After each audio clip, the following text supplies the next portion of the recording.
그룹 아바의 나라 스웨덴은 그동안 상대적으로 한류 초기 단계라는 평가를 받았는데 최근 한국 문화의 인기가 심상치 않습니다. 이 한류 열풍은 자연스럽게 한국어 배우기 열기로도 확산하는 분위기인데요. 스웨덴 스톡홀름에서 열린 K-팝 축제와 한국어 말하기 대회 현장에 이키아라 리포터가 다녀왔습니다.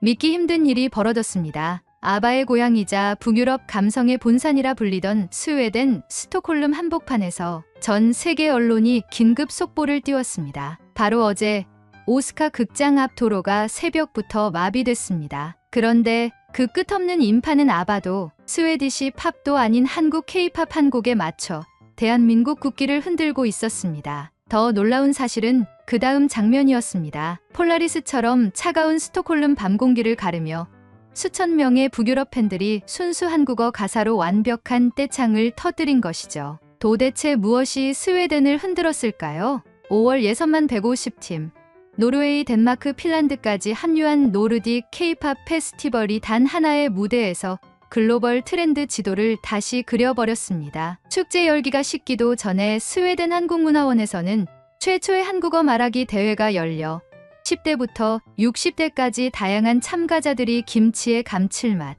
부산행 기차에서 만난정을 유창한 한국어로 발표했습니다. 최우수 수상자는 올가을 서울 본선 무대의 북유럽 대표로 서게 됩니다. 이런 초유의 현상 앞에서 CNN, BBC, 로이터는 한 목소리로 묻습니다. 스웨덴 심장부를 관통한 이 문화 충격의 진원지는 어디인가? 답은 명확합니다. 대한민국입니다. 600년 전 세종대왕이 창제한 과학적 문자 한글이 AI 자막 시스템과 손잡고 북유럽 극장을 장악하고 BTS 초고속 비트 위에 김치와 삼겹살이 글로벌 미식 트렌드를 재편하며 정이라는 한국어 한 글자가 얼음처럼 차가운 북유럽 감성을 녹여버렸습니다. 스톡홀름의 오늘은 내일의 파리, 런던, 뉴욕을 예고하는 리트머스 시험지에 불과합니다. 결국 무대 조명 한가운데 선 주인공은, 그리고 앞으로도 서 있을 주인공은 대한민국입니다. 지금부터 화면을 넘기시는 순간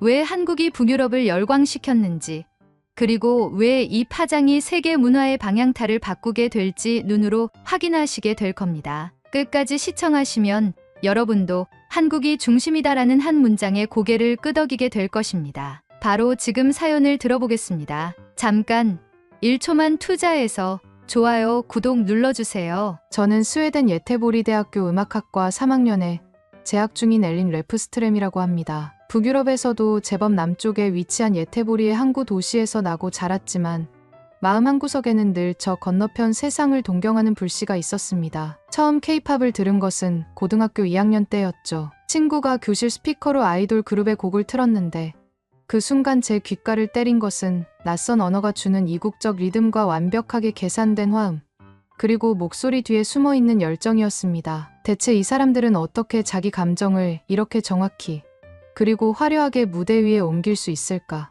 그 이후부터 저는 매일 아침 통학 열차에서 밤늦게 기숙사 방에서 심지어 도서관 열람실에서까지 한국어 가사를 입속으로 웅얼거리며 하루를 보냈습니다. 올해 5월 초 SNS 피드에 노딕 K-팝 페스티벌 인 스톡홀름이라는 광고가 떠올랐을 때 저는 그 자리에서 휴대전화를 움켜쥐고 말았습니다. 공지가 올라온 지 채 2시간이 지나지 않았는데도 예매 사이트 대기열이 10,000명을 넘어섰다는 안내 문구가 떠 있었습니다. 머릿속 계산기는 정신없이 돌아갔습니다. 예테보리에서 스톡홀름까지 기차로 3시간 반, 왕복 요금과 공연표 값, 그리고 숙박비 시험 기간이랑 겹치지만 지금이 아니면 언제 또 이런 기회가 오겠어.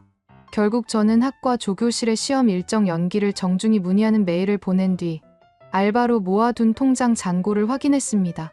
예매 버튼을 누르기 직전 제 손가락이 잠시 멈칫했습니다. 혹시 표를 놓치면 어쩌지 라는 불안과 동시에 이번에야말로 내 발로 한류의 심장박동을 직접 느끼자라는 묘한 각오가 교차했죠. 다행히도 서버가 튕겨나가지 않았고 화면에는 좌석 223 1층라는 문구가 떴습니다. 순간 심장이 뛰어오르며 비명을 지를 뻔했지만 도서관 열람실이었던 터라 꼭 입술을 깨물고 환호를 삼켰습니다. 기차표 예매, 저가형 호스텔 예약, 부모님께 보낸 주말 외박 허락 문자까지 모든 준비가 끝난 뒤에야 저는 커다란 숨을 내쉬었습니다. 공연 당일 새벽 5시 40분 하얀 새벽 안개가 항만 도시를 뒤덮은 시간에 저는 트램을 타고 예테보리 중앙역으로 향했습니다. 크로와상과 뜨거운 아메리카노를 사서 기차에 올랐는데 창밖으로 지나가는 붉은 지붕의 집들과 자작나무 숲이 마치 스톱모션 애니메이션처럼 느리게 미끄러져 가는 모습이 제 마음을 한층 더 설레게 했습니다. 이어폰으로는 최근 발매된 한국 그룹의 신보가 흘러나왔고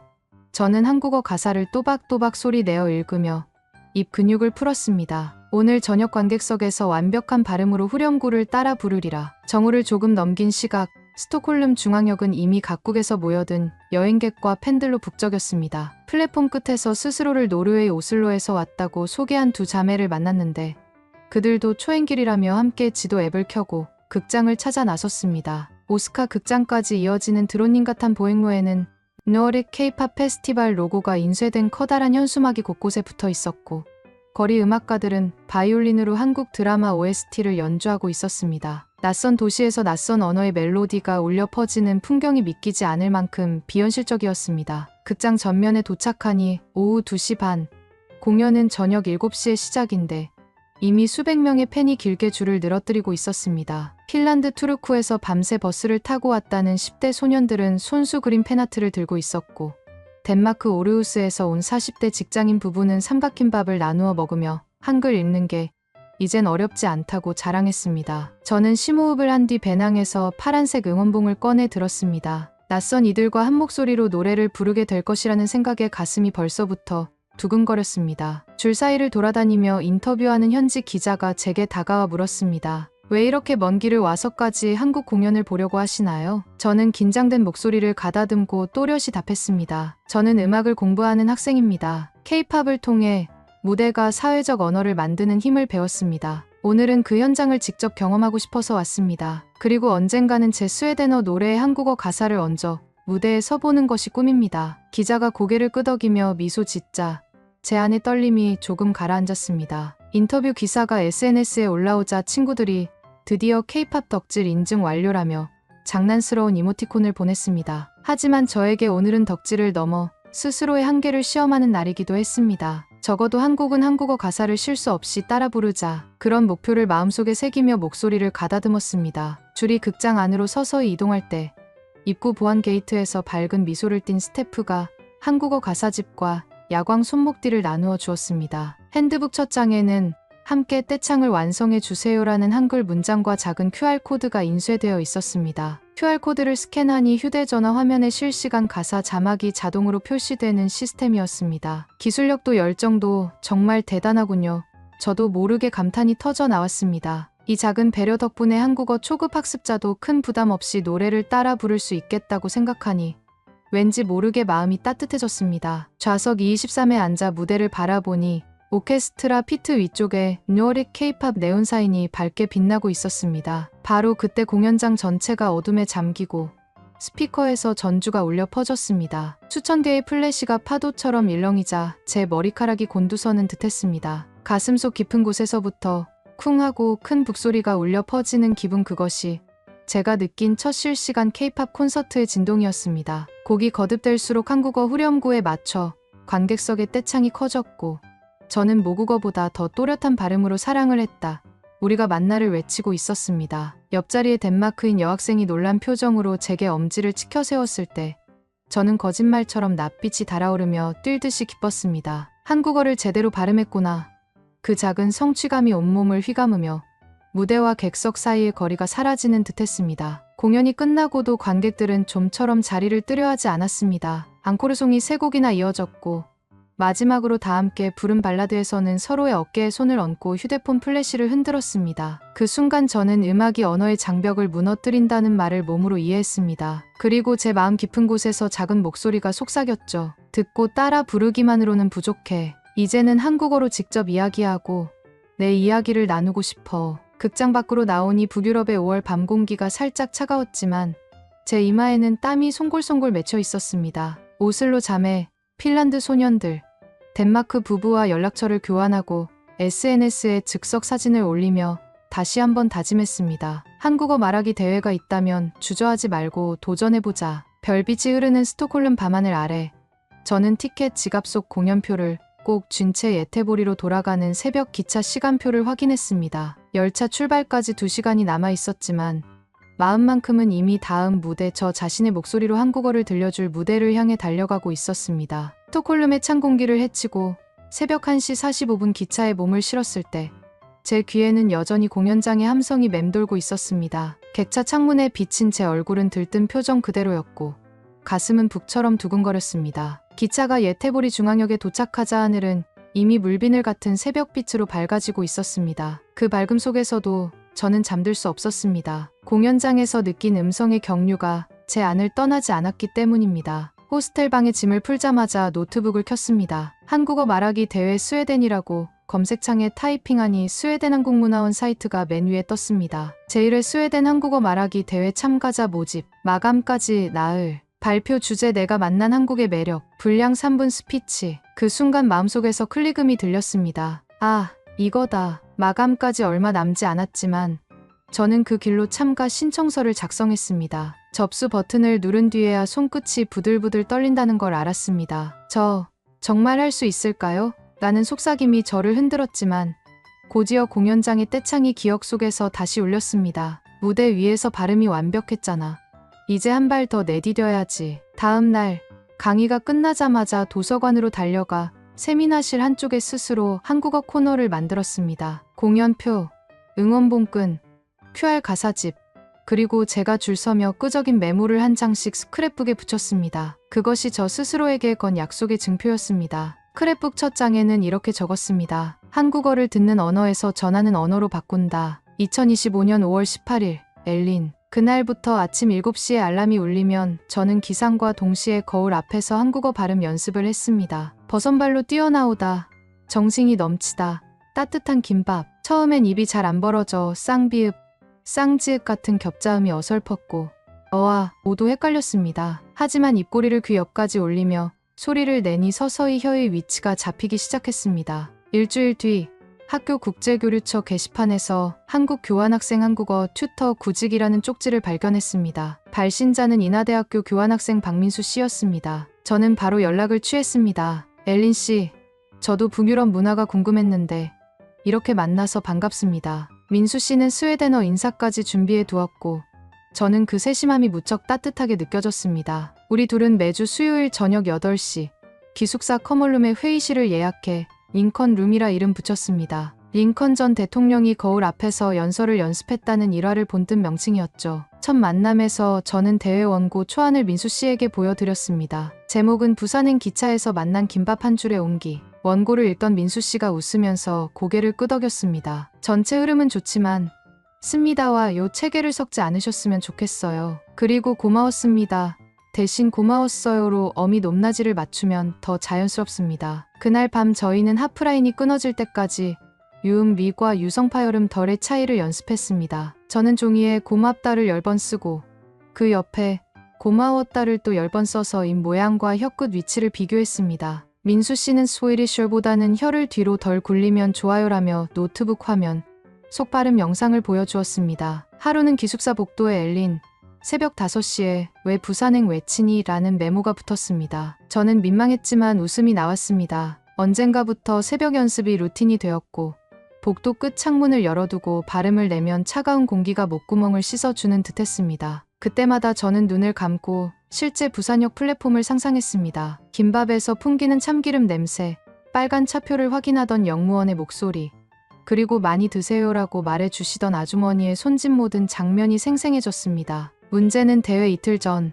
전공 합주평가 일정이 바뀌면서 발생했습니다. 합주 종목은 출석 미달시 낙제 처리였고 대회 예선과 시간이 겹쳤습니다. 저는 강당 복도를 서성이다 지휘자 교수님께 용기를 내어 말씀드렸습니다. 교수님, 한국어 말하기 대회에 스웨덴 대표로 도전하고 있습니다. 합주 평가 시간을 조정해 주실 수 있을까요?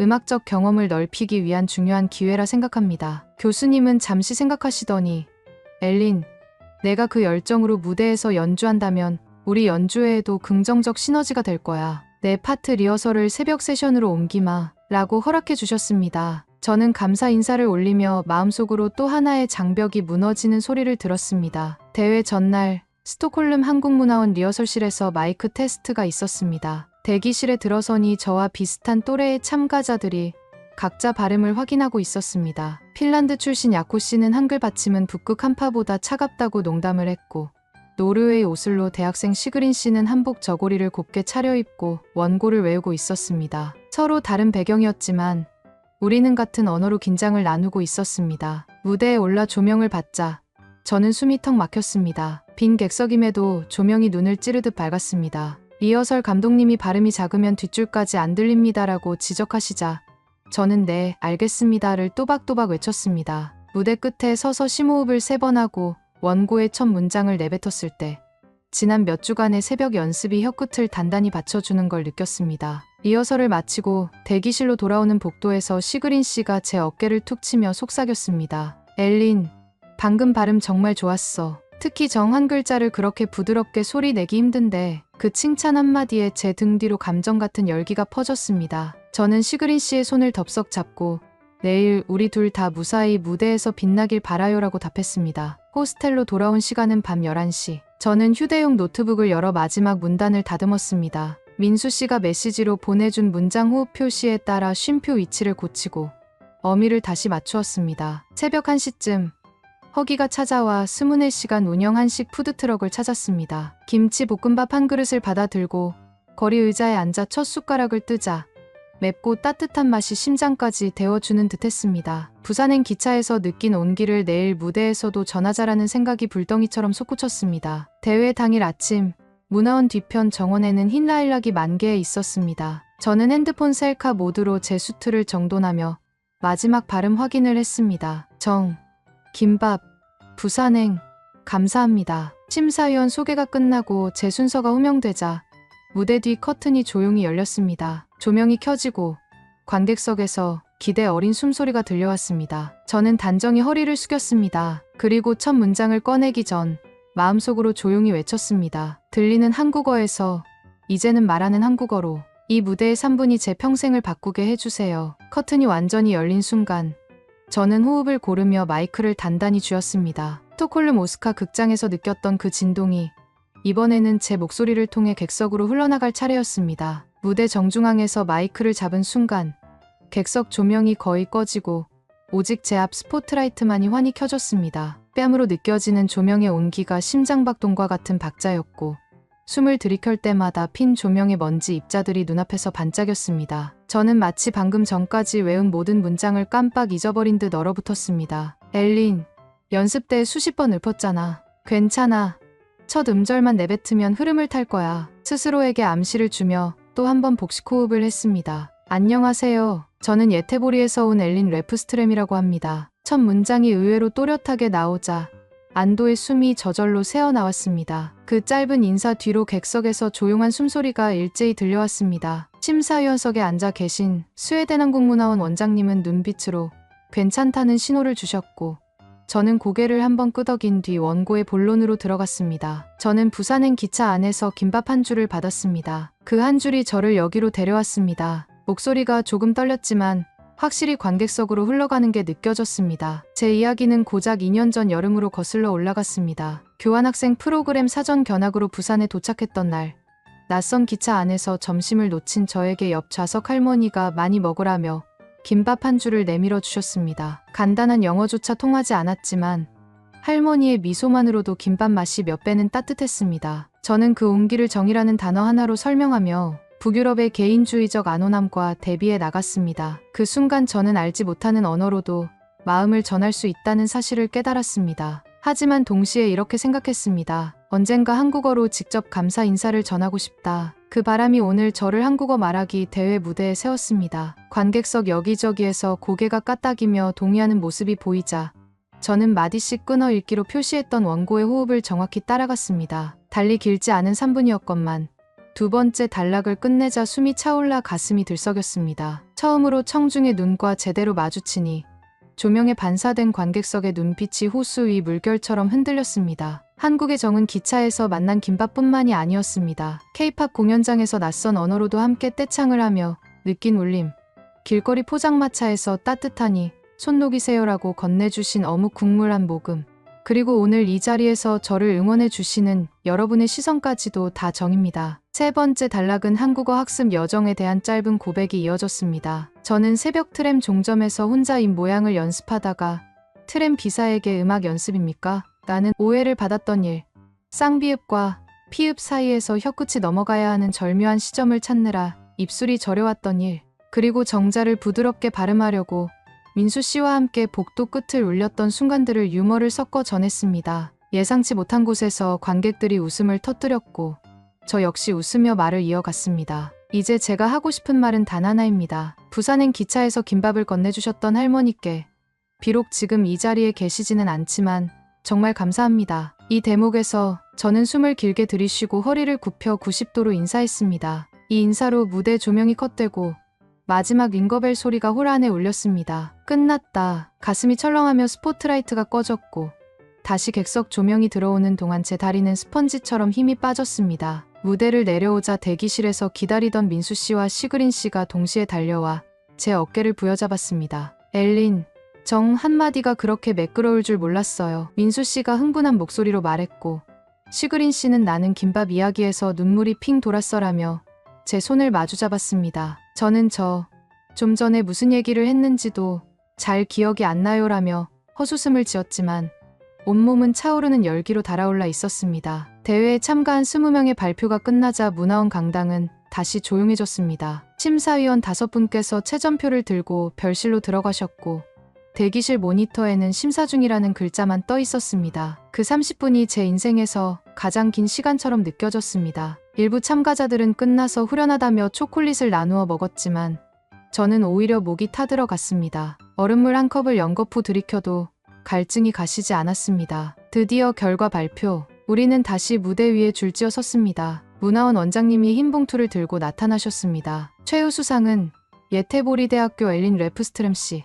제 이름이 울려 퍼졌습니다. 순간 귀가 멍해지고 심장이 2번 크게 뛰더니 시간이 멈춘 듯했습니다. 동료 참가자들이 등 뒤에서 미는 바람에 저는 본능적으로 앞으로 나섰고 트로피를 2 손으로 받아들었지만 무게를 느낄 겨를도 없었습니다. 엘린 씨는 발음 정확성, 원고 구성, 진정성 세 항목 모두 만점에 가까웠습니다. 특히 한국어를 통해 정이라는 단어를 스웨덴 정서에 자연스럽게 연결한 부분이 인상적이었습니다. 원장님의 총평이 이어졌지만 제 귓가에는 세계 대회 스웨덴 대표라는 문장만 메아리쳤습니다. 시그린 씨와 야코 씨가 제 옆에서 박수를 치며 한국에서 봅시다라고 외쳤고 저는 눈시울이 뜨거워져 말을 잇지 못했습니다. 행사가 끝난 뒤 휴대폰을 켜자 알람 표시가 99로 빛나고 있었습니다. 문화원 유튜브 라이브 스트리밍 화면에 제 발표가 실시간으로 올라갔고 북유럽 케이팝 팬 카페에는 김밥 스토리 눈물 버튼이라는 해시태그가 달린 후기 글이 연달아 올라왔습니다. 집으로 돌아오는 기차 안에서 노트북을 열어본 단편 통계만 해도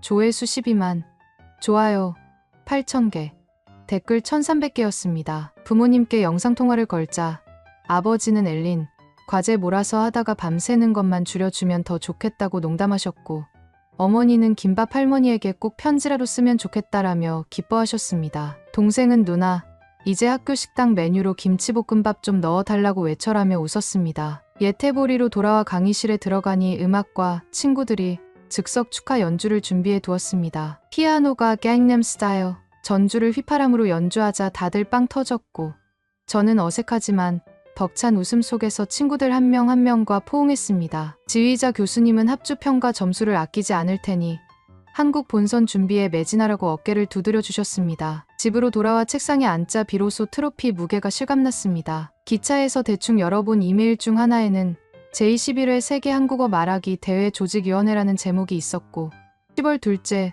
주 서울 코엑스 그랜드볼룸에서 열리는 본선 일정이 상세히 적혀 있었습니다. 항공권 숙박 통역 모두 제공.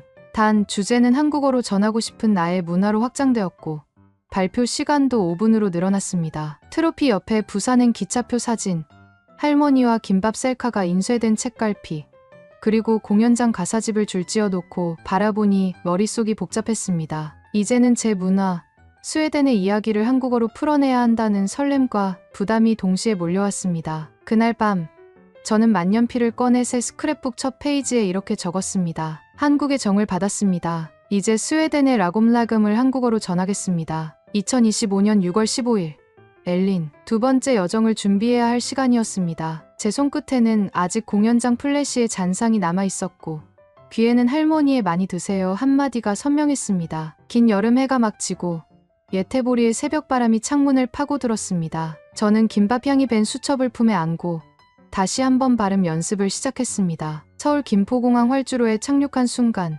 창밖으로 번쩍이는 활주등이 파도처럼 일렁였습니다. 비행기 문이 열리자 녹진한 가을 공기가 환영 인사처럼 밀려들었고 낯선 공기에 묘한 설렘이 피어올랐습니다. 저는 캐리어 손잡이를 단단히 잡고 제 두 발로 한국 땅을 딛는 날이 정말 왔군요라고 속삭였습니다. 세계 한국어 말하기 대회를 이틀 앞둔 저녁, 조직위원회 버스는 본선 참가자들을 태우고 코엑스 인근 호텔로 향했습니다. 창밖 도로 표지판에 적힌 잠실, 도심, 강남이라는 한글 지명을 볼 때마다 가슴속에서 작은 불꽃이 튀었습니다. 체크인 뒤 엘리베이터 거울에 비친 제 얼굴은 피로보다 기대감이 더 짙었고 손에 들린 발표 원고 파일은 두꺼운 악보처럼 묵직했습니다. 주제는 내가 한국어로 전하고 싶은 우리 문화, 발표 시간 5분. 저는 스웨덴의 라곰 정신과 한국의 정이 어떻게 조화될 수 있는가라는 테마를 잡았습니다. 발표 구조는 세 악장으로 나누었습니다. 1악장 라곰이 태어난 북유럽의 겨울, 2악장 정이 피어나는 부산행 김밥 그리고 3악장 라곰과 정이 만난 서울 무대. 시차 때문에 새벽 3시가 넘도록 잠이 오지 않았습니다. 저는 창문을 살짝 열어두었습니다. 한밤중 도심 고속도로를 달리는 차량 소리가 바람처럼 올라왔고 멀리 잠실 롯데타워가 불빛을 반짝였습니다. 책상에 앉아 원고 첫 줄을 또박또박 읽기 시작했습니다. 스웨덴에는 지나치지도 모자라지도 않은 상태, 라곰이라는 말이 있습니다. 그 문장이 혀를 떠날 때마다 자음과 모음이 부딪히는 위치를 입술로 느꼈습니다. 발표 후렴에는 한국 관객을 위해 직접 작곡한 짧은 선율을 넣었습니다. 스웨덴 전통 악기 뉘케라르파의 현을 따서 만든 테마를 스마트폰 피아노 앱으로 미리 녹음해 두었고 발표 마지막 20초에 그 선율이 깔리면서 제가 한국어로 노래를 흥얼거리는 구성이었죠. 라곰, 정이 만나 서로의 온기를 나누어요. 멜로디가 낯설지 않도록 저는 서울 도착 직후부터 매시간 복도에서 가볍게 허밍 연습을 했습니다. 혹시나 방음이 완벽하지 않을까 걱정되어 수건을 문틈에 끼우고 이불을 목까지 뒤집어 쓰고 노래했지만 새벽 2시에 복도 지나가던 일본 대표 사토 아키라 씨가 엘린 씨, 자장가 연습하시나요? 라고 농담을 던져주었습니다. 대회 전날 참가자 전원이 무대 리허설을 진행했습니다. 60m를 훌쩍 넘는 발코니 객석을 올려다보니 다리가 살짝 떨렸습니다. 스웨덴 한국문화원 리허설과는 스케일이 달랐습니다. 제가 마이크 테스트를 위해 첫 문장 안녕하세요를 꺼내자 홀 벽면에서 울림이 한 박자 느리게 돌아왔습니다. 홀 리버브라는 단어가 머릿속을 스쳤고 동시통역 헤드셋을 확인하느라 분주한 스태프들 틈에서 잠시 숨을 고르고 있자니 지난 석 달간 새벽마다 흘린 땀이 주마등처럼 스쳐갔습니다. 리허설 종료 후 일본, 태국, 폴란드 대표들과 간단한 티타임이 있었습니다. 모두가 각자 언어로 자신들의 발표 주제를 짤막하게 소개했고 저는 농담 반 진담 반으로 김밥 때문에 인생이 바뀌었다고 말했습니다. 그러자 태국 대표 뿌라파 씨가 김밥, 혹시 부산행 기차 이야기?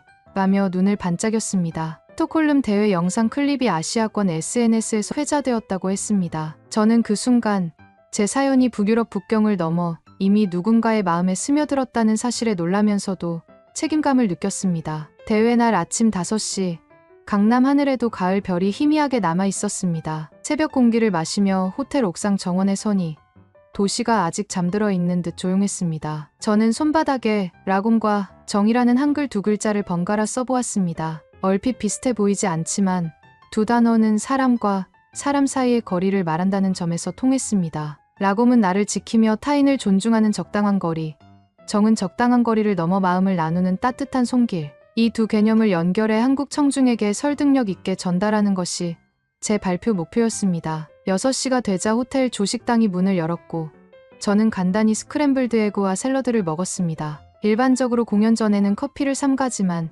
이날만은 작은 종이컵에 아메리카노를 반쯤 채웠습니다. 종이컵에 새겨진 영어 문구 Just Right이 눈에 들어왔습니다. 순간 이것이 라곰을 의미하는 우연한 암시처럼 느껴져 미소가 지어졌습니다. 본선 6번째 순서가 제 차례였습니다. 무대 중앙에 서자 조명이 천천히 밝아졌습니다. 첫 문장을 꺼내는 순간 제가 만든 한글 자막 텔레비 스크린에 뜨고 동시에 영일태국어 동시통역 자막이 오른쪽 벽면에 켜졌습니다. 한국어를 배우며 제가 가장 먼저 배운 한 단어는 정이었습니다. 그리고 제 모국어 스웨덴어에서 가장 소중한 단어는 라곰입니다. 관객석이 숨을 고르는 소리가 들렸습니다. 저는 손바닥 두 번째 마디를 살짝 눌러 박자를 확인하며 다음 문장으로 넘어갔습니다. 발표가 중반을 향할 때 부산행 기차 김밥 에피소드를 소개하며 휴대폰에 저장해둔 5초 분량의 김밥 사진을 스크린에 띄웠습니다. 사진 속 잘린 단면이 선명히 보이자 여기저기서 웃음이 터졌습니다. 발표 4분 30초 지점. 제가 손목시계 초침을 슬쩍 확인한 뒤 준비한 음원 버튼을 눌렀습니다. 미켈 아르파의 잔잔한 현음이 회색 홀을 가볍게 메웠고 저는 그 위에 한국어 가사를 얹어 조용히 노래했습니다. 라곰. 정이 만나 북쪽의 눈과 남쪽의 봄빛이 서로의 온기를 나누어요. 노래가 끝나자 음원이 잦아들었고 저는 마지막 문장으로 발표를 맺었습니다. 라곰은 마음의 적당한 온도, 정은 그 온도를 서로 맞춰가는 용기라고 생각합니다. 저는 앞으로도 한국어로 이 두 세계를 잇는 음악을 만들고 싶습니다. 감사합니다. 고개 숙여 인사하는 동안 관객석에서 자리에서 일어나는 사람들이 보였습니다. 예상치 못한 스탠딩 오베이션이었습니다. 조명이 제 등을 환히 밝혔지만 제 앞에는 어두운 객석 대신 별빛처럼 반짝이는 스마트폰 플래시와 따뜻한 미소가 있었습니다. 시상식은 저녁 6시에 같은 무대에서 진행되었습니다. 대상 트로피를 받게 될 거라고는 상상하지 못했지만 대상 스웨덴 엘린 레프스트렘이라는 호명이 들리자 주변 참가자들이 제 등을 밀며 엘린, 무대로 오라고 외쳤습니다. 트로피를 받아든 제 숨결이 마이크에 떨려 들어가자 저는 잠시 말을 잇지 못했습니다. 정말 감사합니다. 이 상은 저 혼자만의 것이 아닙니다. 김밥 한 줄로 저를 따뜻하게 해주신 부산행 할머니, 새벽마다 발음 지도를 해주신 민수씨, 그리고 스웨덴에서 라곰을 가르쳐 주신 부모님께 바칩니다. 마지막으로 한국어로 노래하는 스웨덴어 라곰을 계속 써 내려가겠습니다. 그 말이 끝나자 관객석에서 김밥이라는 농담 섞인 응원과 함께 다시 한번 큰 박수가 쏟아졌습니다. 저는 눈시울이 뜨거워져 트로피를 두 손으로 높이 들어 올렸습니다. 대회 다음 날 조직위원회에서 마련한 소규모 리셉션이 광화문 인근 전통주점에서 열렸습니다. 나무 격자창 너머로 서울 야경이 번쩍였고 테이블에는 고기전과 김치전, 북유럽 대표들을 위해 특별히 준비한 연어무쌈이 올라왔습니다. 저는 스웨덴 대표답게 통역 대신 한국어로 건배사를 했습니다. 라곰과 정이 만나면 지나치지 않으면서도 부족하지 않은 따뜻함이 완성됩니다. 오늘 그 따뜻함으로 건배하고 싶습니다. 스콜, 네덜란드 대표 마르틴 씨가 지나치지도 모자라지도 않은 온도, 정말 멋진 표현입니다 라고 호응했고 일본 대표 사토 씨는 라곰을 일본어로 번역하면 뭐가 좋을까요? 가며 메모를 꺼냈습니다. 우리는 언어가 달라도 온기를 나누는 법을 배우고 있었습니다. 밤이 깊어갈 무렵 문화원 원장님께서 제게 정중히 요청하셨습니다. 엘린 씨, 내년 봄 스웨덴 한국문화원에서 정과 라곰 특별 콘서트를 열어볼 생각 있나요? 저는 잠시 숨을 고르고 트로피에 비친 술잔 불빛을 바라본 뒤 고개를 끄덕였습니다. 네, 원장님, 제가 김밥으로 시작한 이야기를 음악과 한국어로 완성해 보겠습니다. 그리고 그 무대에는 부산행 할머니도 꼭 초대하고 싶습니다. 인천공항 출국 게이트 앞, 저는 수첩 첫 장에 새 노트라인을 긋고 제목을 적었습니다. 정과 라곰, 그리고 김밥. 수첩 가장자리에 한글로 적힌 작은 문장이 반짝였습니다. 언어는 다리를 놓고 음악은 그 위를 달린다. 비행기가 활주로를 달릴 때 창밖 활등이 전멸하며 저 멀리 서울 밤하늘을 스르르 지웠습니다. 저는 심호흡을 하며 속삭였습니다. 이제 시작입니다. 스웨덴 라곰의 선율 위에 한국 정칭의 가사를 얹어 북유럽과 한반도를 잇는 새로운 화음을 만들겠습니다. 그 다짐이 끝나자 비행기는 하늘로 떠올랐습니다. 눈부신 고도 위에서 김밥의 고소한 참기름 냄새가 아득히 떠올랐고 제 심장은 또다시 쿵 하고 크게 울렸습니다. 라곰의 적당함과 정칭의 따뜻함이 한국의 화음으로 어우러질 때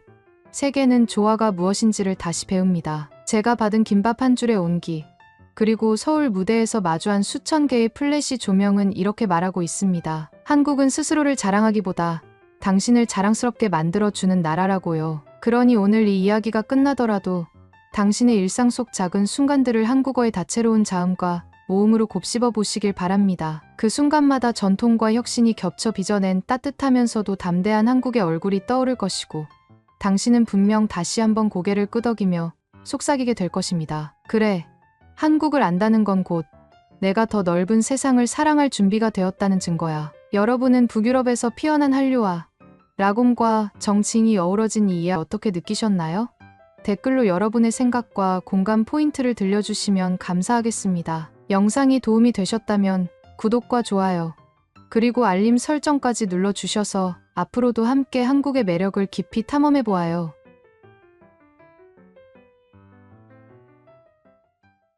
여러분 혹시 이런 말을 들어보신 적 있나요? IT 혁신의 중심은 미국이다.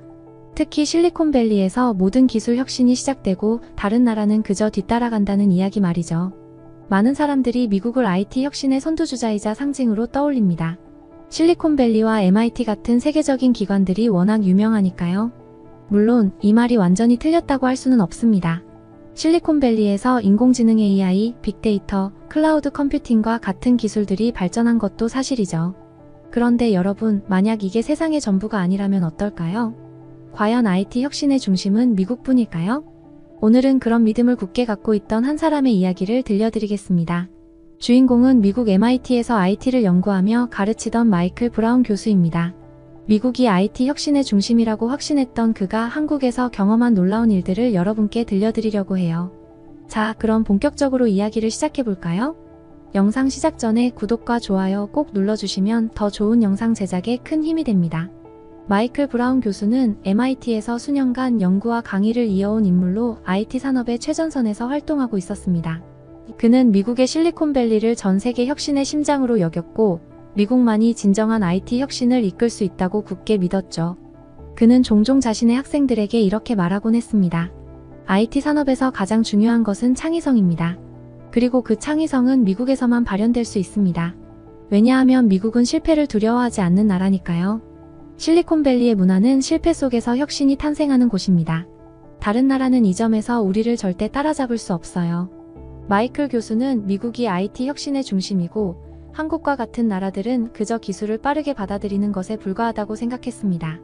그에게 한국은 혁신의 중심이 아닌 빠른 기술 소비자였죠. 그가 한국으로 출장을 가게 되었을 때도 마찬가지였습니다. 오히려 그는 기대보다는 무관심에 가까웠죠. 한국에 가서 배울 게 뭐 있겠어? 우리가 그들에게 진짜 혁신이 무엇인지 보여줘야 할 거야. 동료 교수들과의 대화에서도 그는 한국에 대한 편견을 드러내며 자신만만한 태도를 보였습니다. 한국이 IT 강국이라는 이야기는 많이 들었지만 실리콘밸리와 비교하면 아직 멀었지. 그들의 기술은 우리가 이미 몇 년 전에 개발한 것들일 뿐이야. 마이클 교수는 미국 IT 산업의 절대적 우위를 믿고 있었고 아무도 그의 믿음을 쉽게 흔들지 못했죠. 하지만 한국에서의 경험은 그의 모든 확신을 완전히 뒤엎게 만들었습니다. 마이클 브라운 교수가 서울에 도착한 첫 순간부터 충격은 시작되었습니다.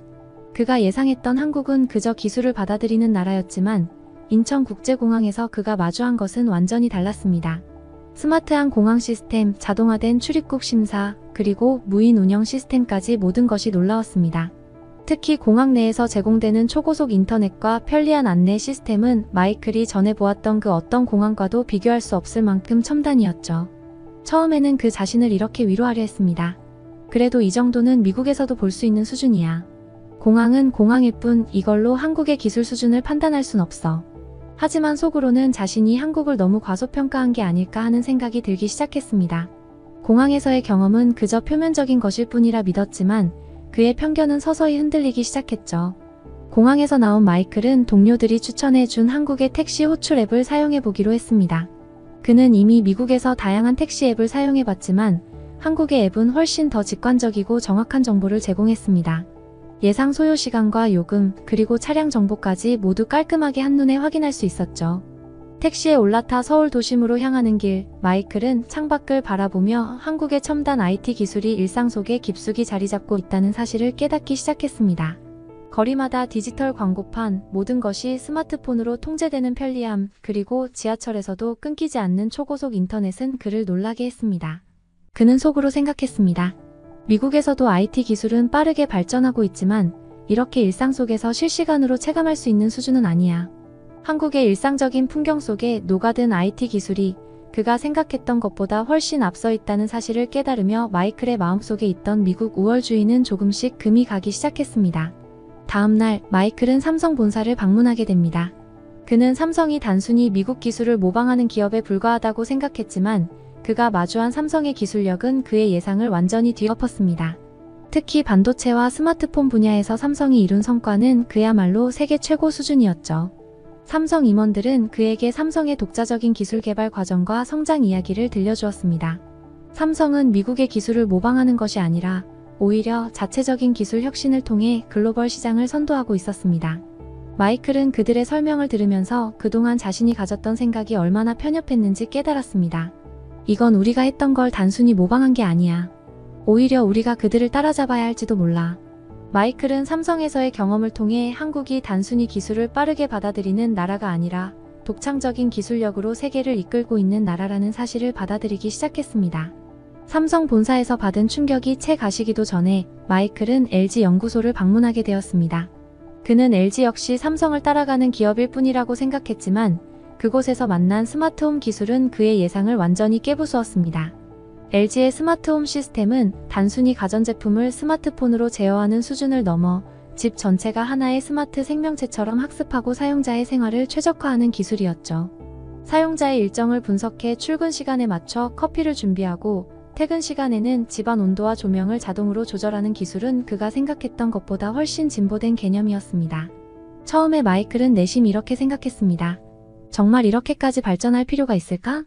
그러나 시간이 지날수록 LG가 보여주는 실제 생활에서의 유용함과 정교한 기술에 감동하기 시작했습니다. 그리고 무엇보다 LG가 실패를 두려워하지 않고 문제를 해결하며 더 나은 기술을 만들어가는 과정은 그가 미국에서 보던 혁신 정신과 다를 바 없었습니다. 출장 일정의 마지막 날, 마이클은 한국창업지원센터를 방문하게 됩니다. 그는 한국의 창업 환경에 큰 기대는 없었지만 그곳에서 마주한 젊은 창업가들은 그가 예상한 것과 전혀 달랐습니다. 센터는 젊은 창업가들로 가득 차 있었고 그들은 열정적으로 아이디어를 발전시키고 토론하고 있었습니다. 그들의 눈빛 속에는 자신감과 열정이 가득했죠. 마이클은 이들의 모습을 보며 자신도 모르게 귀를 기울였습니다. 센터의 한 관계자는 한국 정부가 IT 산업을 어떻게 지원하고 있으며 스타트업들이 글로벌 시장에서 어떻게 경쟁력을 키우고 있는지 설명했습니다. 마이클은 그 이야기를 들으며 한국이 얼마나 체계적이고 강력하게 스타트업을 지원하고 있는지 깨닫게 되었습니다. 출장이 끝날 무렵 마이클 브라운 교수는 한국에서 보고 듣고 경험한 모든 것을 되짚어보며 깊은 생각에 잠겼습니다. 그는 그동안 미국이 IT 혁신의 중심이고 다른 나라는 그저 뒤따르는 존재라고 믿어왔습니다. 그러나 한국에서의 경험은 그 생각을 완전히 뒤집어 놓았습니다. 한국은 이제 단순히 기술을 소비하는 나라가 아니라 그 자체로 혁신의 중심이었습니다. 한국의 기술은 세계를 선도하고 있으며 미국 역시 이들에게서 배울 점이 많다는 사실을 깨달았습니다. 마이클 교수는 이렇게 생각했습니다. 우리는 이제 더 이상 미국만을 중심으로 세상을 바라봐서는 안 된다. 한국에서 배운 교훈을 통해 우리도 새로운 도전에 나서야 한다. 여러분, 한국의 IT 산업은 이제 세계적인 혁신의 리더로 자리 잡았습니다. 오늘 이야기를 통해 한국의 IT 혁신이 어떻게 발전해 나가고 있는지, 그리고 우리가 어떻게 그로부터 배울 수 있는지를 살펴보았습니다. 또 다른 사연입니다. 이야기의 주인공은 바로 하버드 대학교의 한 학생인데요. 그가 대한민국에서 겪은 특별한 경험을 통해 한국 사회가 얼마나 독창적이고 배려심 깊은지 깨닫게 된 이야기를 들려드리려고 해요. 한국만의 기술과 사회적 신뢰가 어떻게 자연스럽게 어우러지는지 함께 알아볼까요? 안녕하세요. 저는 하버드 대학교 사회학과 3학년 앨리슨 클락입니다. 오늘 여러분께 제가 한국에서 겪은 잊지 못할 특별한 경험을 들려드리려고 해요. 모든 건 지난 학기 마지막 수업에서 시작됐죠. 덕컴 교수님은 여름방학 동안 진행될 해외 연구 프로그램의 목적지를 발표하면서 학생들의 궁금증을 자아냈어요. 모두들 이번 목적지가 어디일지 호기심 가득했죠. 그런데 교수님이 이번 여름 우리는 한국으로 간다 라고 하시는 순간 강의실은 순간적으로 조용해졌어요. 그 후 곧 술렁거리기 시작했죠. 제 옆자리에 앉은 친구 에밀리가 놀란 눈으로 물었어요. 한국이요? 김치랑 케이팝 말고 뭐가 더 있지? 저도 사실 그 순간 비슷한 생각을 했답니다. 왜 하필 한국이지? 라는 의문이 들었죠. 한국은 케이팝으로 유명하긴 하지만 우리가 연구할 만한 무언가가 있을까 싶었거든요. 그때 덩컨 교수님이 미소를 지으시며 프로젝터를 켜셨어요. 교수님이 보여준 건 작은 로봇이었죠. 교수님은 이 로봇을 뉴욕, 파리, 도쿄, 베이징, 그리고 서울로 보내서 어떻게 반응하는지 실험했다고 설명하셨어요. 이어서 보여준 영상은 충격적이었어요. 뉴욕에서는 로봇이 파손되고 파리에서는 사람들이 로봇을 괴롭히며 돈을 가져가는 등 예상치 못한 일들이 벌어졌죠. 도쿄에서는 사람들이 로봇을 그냥 무시했고 베이징에서는 로봇이 갑자기 사라졌다는 겁니다. 그런데 마지막으로 등장한 서울에서의 실험 결과는 전혀 달랐어요. 서울에서 로봇은 사람들이 길을 양보해주고 편의점 직원이 로봇을 도와 결제를 완료하는 장면이었어요. 우리는 충격과 함께 감탄을 했습니다. 누군가 대박! 이라고 외쳤어요. 교수님은 계속 설명하셨어요. 이건 단순한 기술의 문제가 아닙니다. 이건 사회적 신뢰와 시민의식의 문제입니다. 우리가 연구해야 할 것은 바로 이것이죠. 그 순간 제 머릿속에 띵! 하고 무언가 울린 느낌이었어요. 이거다. 한국이 연구 대상으로 선택된 이유를 그제서야 깨달았어요. 기술 그 자체보다도 그 기술을 받아들이는 사회의 태도와 신뢰 구조가 얼마나 중요한지를 알게 된 순간이었죠. 그렇게 우리의 한국행이 결정됐습니다. 드디어 우리는 연구를 위해 한국에 도착하게 되었어요. 인천국제공항에 발을 내딛는 순간부터 우리는 한국의 발전된 기술과 따뜻한 시민의식을 몸소 느낄 수 있었죠. 우선 공항 곳곳에서 안내 로봇이 승객들을 돕고 있는 광경이 눈에 들어왔어요. 로봇이 승객들에게 영어, 중국어, 일본어로 유창하게 대화하며 길 안내를 해주고 있었죠. 에밀리와 저는 그 장면을 보고 눈이 휘둥그레졌어요. 와, 이건 정말 미래 같아. 에밀리가 말했어요. 저는 고개를 끄덕이며 말했죠. 이런 시스템이 벌써 이렇게 자연스럽게 자리 잡았다니 대단하네. 공항을 둘러보며 놀라움을 감추지 못한 우리는 서울 시내로 가기 위해 공항철도를 타기로 했어요. 여기서도 우리는 한국의 놀라운 기술을 느꼈습니다. 무인 발권기를 통해 티켓을 구매하고 기차에 자동 연결되는 무료 와이파이는 너무도 편리했죠. 제 친구 제이슨이 흥분해서 말했어요. 와, 기차에서 무료 와이파이가 이렇게 빠를 수 있다고? 우리 하버드 도서관보다 더 빠른데? 우리는 기차에 앉아 창밖으로 보이는 서울의 풍경을 감상하며 한국에 대한 첫인상을 이야기하기 시작했어요. 서울은 상상했던 것보다 훨씬 현대적이고 기술적으로도 매우 발전해 있다는 느낌이었어요. 하지만 우리가 가장 궁금했던 건 그 기술이 단순히 발전한 것만이 아니라 어떻게 시민들 일상에 스며들어 있는지였어요. 여기 모든 사람이 기술을 잘 받아들이는 것 같아. 그런데 나이 든 사람들도 그럴까? 에밀리가 물었어요. 우리 모두 그 질문에 공감하며 한국 사회의 세대 간 기술 격차가 어느 정도인지 궁금해졌죠. 서울역에 도착했을 때 그 궁금증은 곧바로 풀리게 됐어요. 우리는 편의점에서 무인 계산대를 이용하는 한 할머니를 보게 되었거든요. 그 장면을 보고 우리는 모두 놀랐어요. 켄이 말했어요. 저 할머니도 무인 발권기를 사용하는 걸 보니 세대 간의 기술 격차가 우리가 생각했던 것보다 훨씬 적은 것 같아. 우리는 경이로움 속에서 서울을 경험하면서 이번 연구가 단순한 기술 연구가 아니라 사람과 사회를 깊이 있게 탐구하는 것임을 깨달았어요. 한국의 무인 시스템이 기술적 편리함을 넘어서 사회적 신뢰를 기반으로 운영되고 있다는 점은 매우 인상적이었죠. 서울에서 경험한 첫날부터 우리는 이 나라가 세대 간 기술 격차를 어떻게 해소해 나가고 있는지에 대해 깊이 생각하게 됐어요. 무인 발권기를 사용하고 스마트폰으로 결제를 하는 어르신들의 모습을 보는 건 미국에서는 흔히 볼 수 없는 광경이었죠. 제 친구 켄이 말했어요. 우리나라에서는 나이 드신 분들이 무인 시스템을 사용하는 걸 상상하기 어려워. 그런데 여기서는 정말 자연스럽게 사용하시네. 이게 한국의 특별한 점인가? 에밀리도 동의했어요. 맞아. 내 부모님만 해도 스마트폰을 사용하는데 어려움을 느끼시는데 한국에서는 나이 드신 분들도 기술을 자연스럽게 받아들이고 있잖아. 왜 그럴까? 그 질문에 우리는 모두 고개를 끄덕였어요. 세대 간의 기술 격차가 우리가 생각했던 것보다 훨씬 적다는 사실은 매우 흥미로웠어요. 그리고 그 이유가 단순히 기술 교육만이 아니라는 것도 점차 깨닫게 됐죠. 그날 저녁 숙소에서 우리는 연구 주제에 대해 다시 한번 깊이 토론하기 시작했어요. 서울에서 본 무인 시스템, 대중교통의 편리함, 와이파이의 보편화 등은 모두 한국 사회의 사회적 신뢰와 밀접한 관련이 있다는 생각이 들었어요. 기술이 발전한 것은 당연하지만 그 기술을 받아들이는 사람들의 태도나 사회 구조가 중요한 것 같아. 제가 말했어요. 한국은 기술과 시민 간의 신뢰가 그 바탕에 깔려 있는 것 같아. 켄이 그 말에 동의하며 덧붙였어요. 맞아. 미국이나 다른 나라에서는 무인 시스템 도입이 힘든 이유가 기술 자체가 아니라 그 기술을 사람들이 신뢰하지 못해서야. 한국에서는 사람들이 그걸 자연스럽게 받아들이는 것 같아. 우리는 점점 더 한국 사회의 신뢰 기반에 대해 궁금해졌고 그것을 연구 주제의 중요한 요소로 삼기로 했어요. 며칠 후 우리는 서울의 경복궁을 방문하게 되었어요. 한국의 전통과 역사를 체험할 수 있는 장소라는 점에서 우리 모두가 기대가 컸죠. 특히 한국의 전통 의상인 한복을 입어보는 경험은 특별했어요. 에밀리가 한복을 입고 거울을 보며 말했어요. 와, 정말 아름다워. 이렇게 직접 입어보니 한국의 전통 의상에 담긴 미학이 느껴져. 저 역시 한복을 입고 궁궐을 거닐며 그 우아함에 빠져들었어요. 한복은 정말 매력적이고 그 안에 담긴 역사가 고스란히 느껴졌죠. 그때 중국에서 온 우리 팀원 리나가 불쑥 말했어요. 사실 한복은 중국의 전통 의상인 한푸에서 유래한 거야.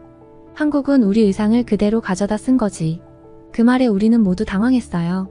저는 한복이 한국 고유의 전통 의상이라고만 알고 있었기 때문에 혼란스러웠죠. 정말 그런 걸까? 하는 의문이 들었어요. 그때 우리 가이드였던 동준 씨가 차분하게 설명을 시작했어요. 맞아요. 한푸와 한복은 비슷한 점이 있지만 각자 독립적인 발전 과정을 거쳤어요. 한복은 조선시대 이후 한국 고유의 스타일로 발전해왔고 저고리나 치마의 길이, 소매의 형태는 한국만의 특징이에요. 동준 씨의 설명에 우리는 모두 고개를 끄덕였어요. 그는 아주 차분하면서도 정확하게 역사를 설명해줬어요. 한국의 전통 의상이 중국의 영향을 받았을지언정 한복만의 독특한 아름다움과 역사적 가치가 고유하다는 사실을 이해하게 됐죠. 그러나 예상치 못한 사건은 그 후에 벌어졌어요. 경복궁을 둘러보던 중 우리는 일본인 관광객 무리와 마주쳤는데 그중 한 남성이 한국 전통 건축을 평가하며 무례한 발언을 했어요. 이게 뭐가 대단하다는 거야? 일본 궁전이 훨씬 더 멋있지. 그 말에 우리 팀원들 모두 불편한 기색이 역력했죠. 특히 팀의 일본인 유학생 켄은 갑자기 말이 없어졌어요. 그러다 그 일본인 남성이 뒤로 물러나다가 실수로 저를 세게 밀치게 된 거예요. 저는 그만 균형을 잃고 넘어져 발목을 다치고 말았죠. 아야. 제가 소리치며 고통을 호소했어요. 예상치 못한 사고에 우리 팀은 모두 당황했어요. 그런데 그때 가이드였던 동준 씨가 재빠르게 저에게 달려왔어요. 앨리슨, 괜찮으세요? 그는 제 발목을 살피며 걱정스러운 표정을 지었어요. 아, 발목이 너무 아파요. 저는 고통을 참으며 말했어요. 그는 망설임 없이 저를 번쩍 들어 올렸어요. 저는 너무 놀라서 아무 말도 할 수 없었죠. 이러면 더 다치실 것 같아요. 병원에 빨리 가야 할 것 같아요. 동준 씨는 저를 들고 곧바로 택시를 잡아 병원으로 데려갔어요. 병원으로 가는 동안 동준 씨는 제 발목을 조심스럽게 살피며 계속 상태를 확인했어요. 그의 따뜻한 손길에 조금 안정감을 느낄 수 있었어요. 병원에 도착한 후 그는 의료진과 빠르게 대화를 나누며 저를 도와주었고 진찰을 받게 했어요. 다행히 큰 부상은 아니었고 단순한 염좌로 몇 주간만 쉬면 괜찮을 거라는 진단을 받았어요. 치료가 끝난 후 동준 씨는 저를 다시 호텔로 데려다 주었어요. 그는 계속해서 저를 챙기며 내일 아침에 다시 와서 상태를 확인해 드릴게요. 괜찮으시죠? 라고 물었죠. 저는 그의 배려에 너무 감사했어요.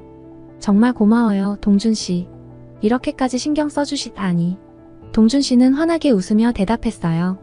절대 미안해하실 필요 없어요. 친구가 다쳤는데 도와주는 건 당연한 일이죠. 그날 밤 저는 동준 씨의 따뜻한 배려 덕분에 한국에서의 경험이 단순한 연구를 넘어 사람 간의 신뢰와 배려가 얼마나 중요한지를 다시 한번 깨닫게 되었어요.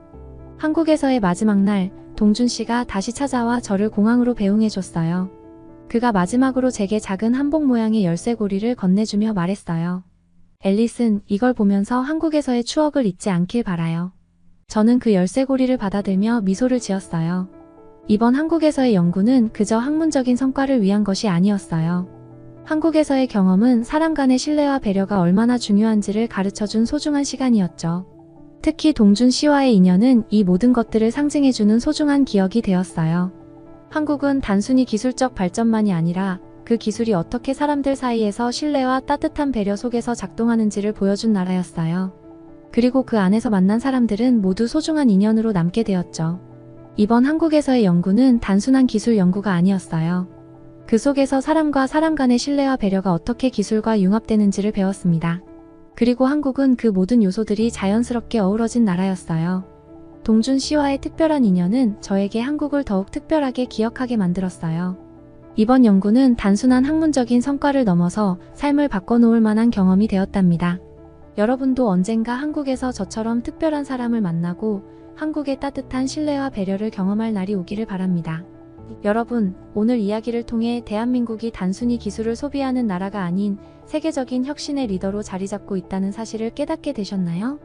우리나라는 삼성, LG 같은 글로벌 기업들이 세계를 선도하고 있을 뿐만 아니라 수많은 스타트업과 젊은 혁신가들이 도전 정신을 바탕으로 새로운 미래를 만들어가고 있습니다. 대한민국은 이제 IT 강국을 넘어 기술 혁신의 중심지로 세계 무대에서 빛나고 있습니다. 오직 인공지능, 반도체 등 첨단 기술에서의 성과는 물론 일상 속 스마트 기술까지 우리가 매일 사용하는 기술들 속에는 대한민국의 창의성과 끊임없는 노력이 담겨 있습니다. 앞으로도 대한민국이 세계의 주목을 받으며 기술 혁신을 이끌어가는 모습을 기대해 주세요. 여러분도 이 자랑스러운 대한민국의 발전을 함께 응원해 주시길 바랍니다. 오늘 영상이 유익하셨다면 좋아요와 구독 꼭 부탁드립니다. 다음에도 더 흥미롭고 자랑스러운 대한민국의 이야기를 들고 찾아오겠습니다. 감사합니다. 대한민국 파이팅!